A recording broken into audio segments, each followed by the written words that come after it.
Yeah, you know what? For this afternoon session, I was going to talk a little bit about the clothes we wear out on the river, the sort of fishing style. It's such an interesting subject because everyone has such a different take on it.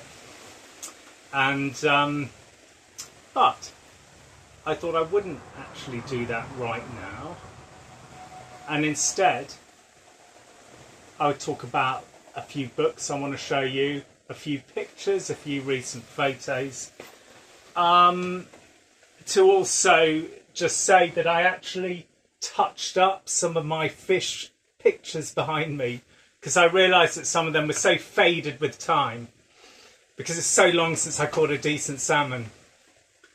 Well, you know, joking a bit there. But no, I just thought they looked a bit better. If you can see those fish up there, there was my biggest one. There is what is that? A 7-pounder, if you can see it, which I got from Lower Craigs on the Nith, just above Barber Mill, which is the bottom of our beat, and you know, various other fish hanging off the sides. I'll show you some more of those. Oh, and I also brought along this little item, which is quite nice. These are sea trout. That's like what you call a normal tweed sea trout. Is actually 2010 I caught that one. £5.6 that was, and it was from Birch and Dub. I was lucky to fish there with my pal Andrew, and that is a really nice hefty sea trout. And actually, I think it was that same year I'd just come across from that was July 2010. This is also July. I'd come across from the Nith, and that's like a normal Nith sea trout. I'm not saying the tweed ones are bigger, although they can be. I mean, I've seen a very nice 8-pound sea trout caught in the Nith, again down in Craigs in our bottom big holding pool, by one of my fellow rods at Closeburn. But yeah, I mean, the tweed sea trout run is phenomenal. The other great time I had fishing there was in 2002. An amazing year. I'd actually been to Glastonbury Festival that year. And so I came from seeing Chris Martin bellowing out his first big set, I think, Coldplay, entree out at Glastonbury. And I think it was 48 hours later, I drove straight up to Scotland and I was fishing a really good run of sea trout on a bit of decent water. I guess right at the end of June, early July that year. And I think 3 of us had 26 fish, mostly sea trout that year. I had 2 over 5 pounds, and my pals had bigger ones than that. But yeah, I mean, you do get these big sea trout on the Tweed. One of the nice things is that you can fish for them in daylight, which is always nice. Not all of us love night fishing, has to be said. So, welcome back again.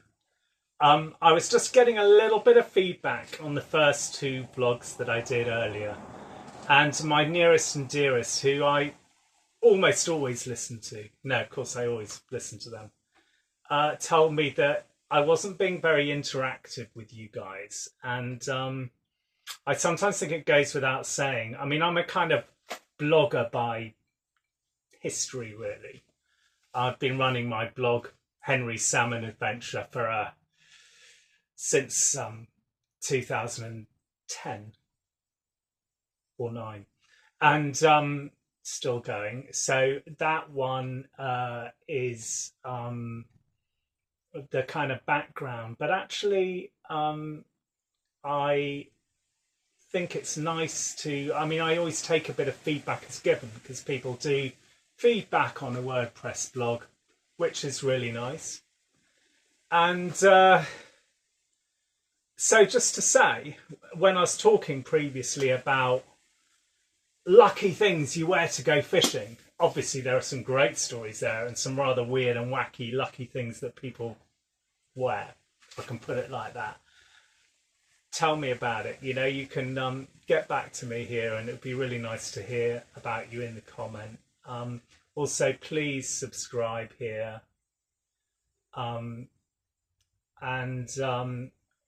What we're going to do is, apart from saying that, also with anything that we're talking about here, I'm going to talk about books a little bit, some of my favourite books, why not? And you might like to come back to me with some stories about that. So, and just to say, yeah, I haven't been great, I haven't been that well, but I'm getting better, and that's the best thing. That's why I'm doing this. It's good for morale. It's making me feel a lot more happy and ready to start thinking about getting a bit more fishing in the second week of October.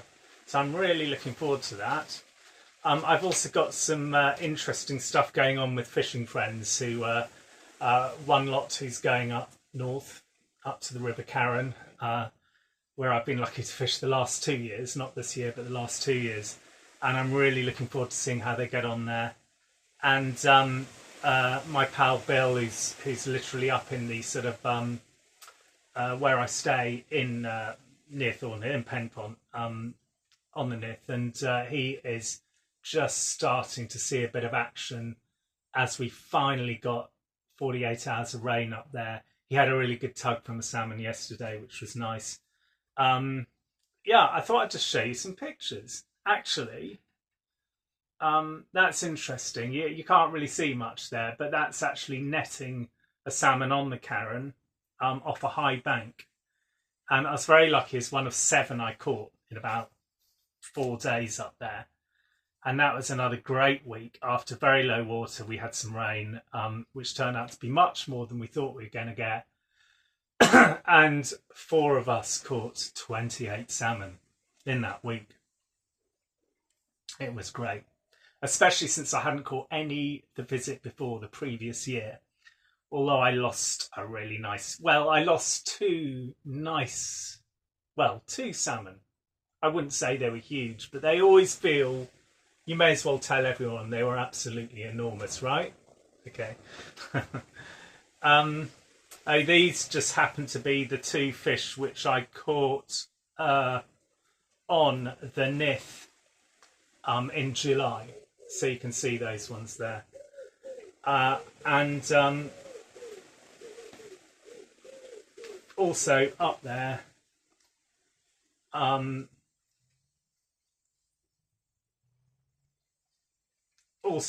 there, were some nice moments. This is actually just up there with my rods on a pool called Burn Pool, which is on the lower part of our beak too. And I think a couple of these fish are from Burn Pool. That one, Burn Pool. Yeah, and that's a really nice bit of water where the stream comes down the right bank and it just churns in there.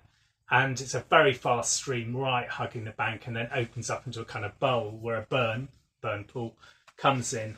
And there's a really good salmon lie there. We don't tell any lies on this vlog, by the way. That's the other kind of salmon lie. So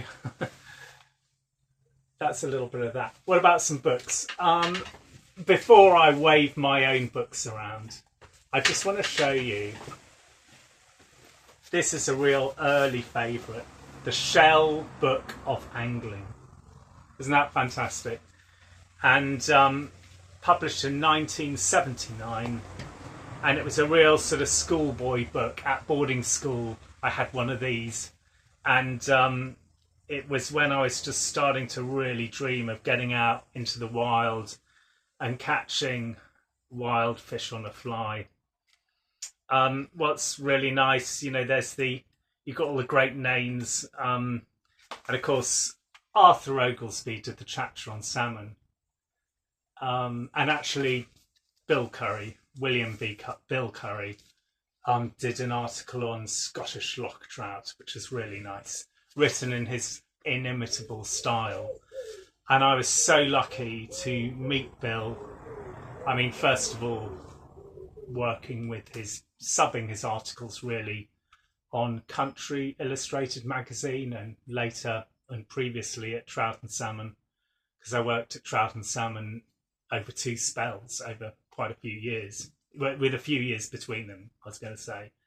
And when I was at Country Illustrated in 1998 and just really getting back into my fishing, I was invited by Bill up to the Borders. It was August 1998. Did I say 88? 98. And it was wet. There was really good water. If anything, a bit too much water, but there was a lot of water. And in fact, so I went up there and he arranged B&B for me, and we, that's where I stayed for sort of 2 nights. And the first day we fished at Beamerside, which was beautiful, but it was just too high really. And but the second day we fished at Bullside, the amazing Bullside beat. And actually we split up in the morning, and I guess Bill fished this sort of home pool nearer to the hut, and I went downstream. He caught 5 salmon. Quite a nice catch. But it wasn't a very big one, but I caught a grilse, and I was absolutely thrilled with that. Not least because it was my second ever salmon. And anyway, that's Bill. And then I was incredibly lucky to go and fish his own beat in the Upper Tweed on the Saturday, actually. And his dog Kirsty, if anyone remembers it from his trout and salmon articles, got its sort of head inside my slightly open car door and ate my lunch that day before I went to the river, which is one of those things that can happen. And that's another fishing lesson I learned. Don't leave your door open. Just back to Arthur, and the great thing about him was there he is playing a salmon on the loon.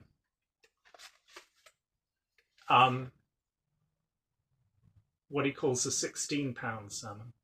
Yeah, believe him. And the nice thing, he knew what a big salmon was. He caught a 49-pound salmon in Norway.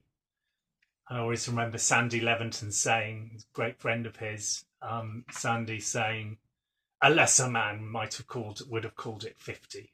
He called it 49, which is a pretty big fish. And I was lucky to meet him a few times in my first period working on T&S, which was in the early 1990s. Yeah, that's how old I am. So that's that book. Try and speed it up a bit here. I just brought these along because I do have them on my Amazon profile page, author page. If any of you watching would be kind enough to go onto my Amazon page and Henry J. Giles, and just, you might like to follow me, and that would be fun. I've got a bit of stuff on there. I've got some favourite salmon books up there. I think I've got Michael Wigan's Salmon, which is a fantastic authority on Atlantic salmon, and also the River Helmsdale as well. And these books are absolute faves. They're both by Brad Burns, who I was lucky who I know from my trips to New Brunswick, to the Miramichi, where I sort of went over a few years. And Brad, this was his first book. This is another book, The Canes being the tributary. And they are just sensational, wonderful books full of these sort of pioneer almost era photos. I mean, they're not, they're later than that. They're sort of early the 1920s, early 20th century, mid 20th century. Fantastic pictures of seemingly endless, abundant supplies of fish and so on. And fantastic. What Brad wrote in the book was to Henry Giles, blogger, author, and enthusiastic salmon fisher. I always like that. It sort of sounds like you don't have to be a great salmon fisher, but if you're enthusiastic, you might be halfway there. Best fishes, Brad Burns, June 2020, that was. And that's Brad there. And hopefully he'll be watching this, can get back to me and say, stop going on about me, Henry. There's another nice one. This is the, obviously a Cairns, what they call a hookbill, a male salmon, big male salmon. And there it is. And it's always the way on my first trip out there in 2012, I caught a 15-pounder on the Cairns, and it was a wonderful thing.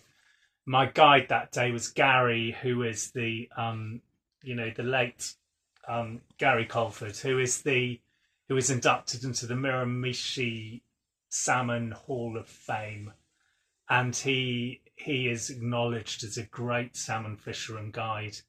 And I was really lucky to have him as my guide. And thanks also to Christopher Lloyd, who kindly invited me out there, and subsequently,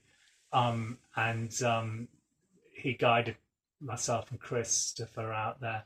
And indirectly, it's how I met Brad, because I noticed that in his diary of the end of the 2012 season, he talked about these two Brits fishing down on Moorspool who got a 15-pounder the day before or something. And I said, that was us, and that's how we got talking.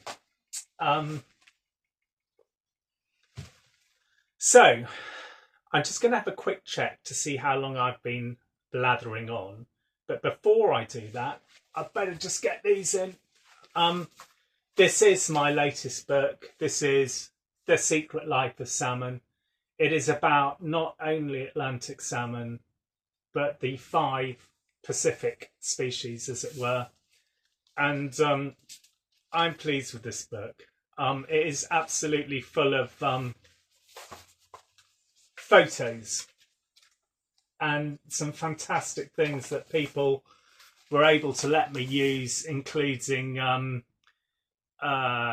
some great material from the acoustic tracking project, tracking the smolts, and also from the Nith Catchment Fishery Trust, who gave me some great shots of hatchery shots of the salmon eggs, the Alevins par, and all the sort of hatchery stuff and more. And that's my first book, How to Catch More Salmon, hardback, paperback. All of these, of course, you can get on Amazon or from White Owl Books up in Barnsley.